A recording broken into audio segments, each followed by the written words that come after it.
Time has been real crazy. I was raised with black people, man. Like, I was raised with building. This is my homie right here. He's black. I was raised with him. You know what I'm saying? You know, we've been raised as little kids in this building. You know what I'm saying? Selling drugs in this building, doing everything in this building. But there's been time in jail where I had to bring the Puerto Rican flag. I had dudes, my dudes, get the crazy markers and all that, and take the sheet and make a Puerto Rican flag out of it, and put the Puerto Rican flag in the middle of the yard. Boom! Stab everything that's black. You know what I'm saying? Because I ain't had no other choice.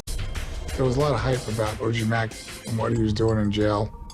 Omar Porti is his real name, and he went by OG Mac. OG Mac was a career criminal, a brutal criminal. He was very charismatic. His people loved him, and he took it upon himself to try to unify them. OG Mac saw African Americans as victimized in prison, especially in relation to Latin gangs. Latin gangs controlled significant parts of the prison. Rikers Island was run by Latin Kings. The Latin Kings claim to be the oldest and largest Latino street gang in the world. Latin Kings is Hispanic. There's different ones like Trinitarios was a Dominican gang, Nietas was a Puerto Rican gang. OG Mac seen that there was a lot of aggression going on with Latin Kings. While they dominate the prison system within the United States, the Latin Kings can be found on the streets of more than 150 cities.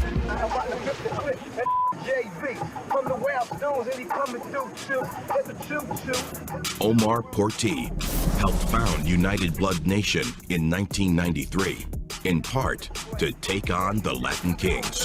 Why you became Blood? I wanted to be part of the UBN. I like the brotherly love I see going around. Blood means togetherness, unity. The B means for better. The L means for look. The O mean out. The other O mean or. And the last mean die. You better look out or die. In essence, it's treachery, it's greed, and it's murder and mayhem. What do they say in the war right here? CK. That's the Crip Killers. The Bloods date back to Los Angeles in the 1960s, alongside the Crips, the two dominant African-American street gangs in the United States. Porti brought the idea of the Bloods east to New York with United Blood Nation. The Bloods and the Latin Kings were, I guess you could say, arch enemies at that point, kind of like the Hatfields and McCoys. Omar Porti entered the fight after 2 first-degree robbery convictions. It's a lot of politics going on in jail, you know, with the Hispanic gangs and the black gangs. A lot of conflict.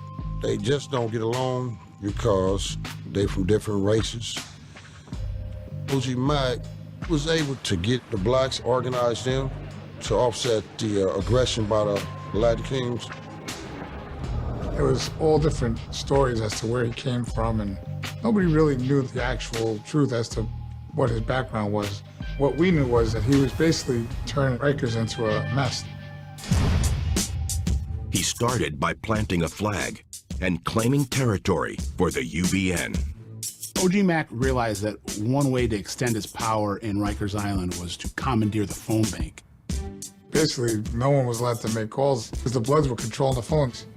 For prisoners on the island, the ability to get on that phone was your only lifeline, was your only communication to the outside world. And OG Mac came to the conclusion that if he controlled the phone bank, that it would be a big step forward to controlling the island. You in control of the phones, you basically running the show. He starts locally, indoctrinating his local crew, the 1-8 Trey. Where y'all from, though? 1-8 Trey. 1-8 sir. Named for their street, 183rd in the Bronx. Omar Porti was directing criminal activity on behalf of the 1-8 Trey gang. He might have nicked the name from his time in South Central. One of the oldest sets of Crips is the 8 Trey, dating back to the 70s. I know on the West Coast, you're born into the gang that your parents were in. You definitely wanted that. Believe it or not, some of these kids want to be part of something so bad, they do it. It's the inclusiveness, it's the human nature of tribalness. His first attempt to expand the Blood Nation did not last long. Not long after returning home, he was picked up on a weapons charge. He went back right into jail in 1993. Not just any jail. He went right back to Rikers.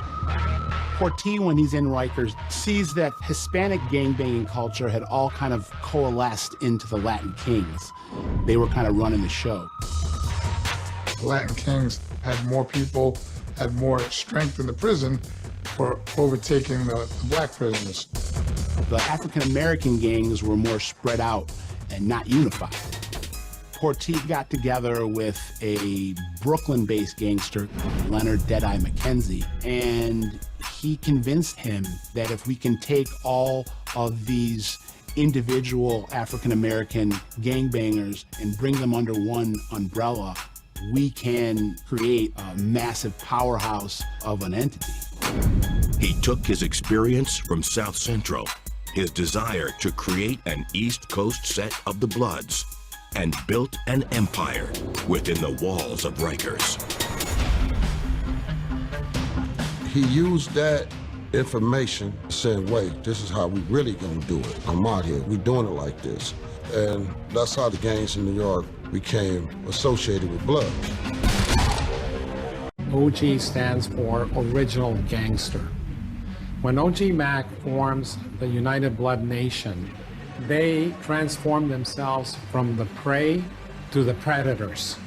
Now they are doing to the Latin Kings what the Latin Kings were doing to them.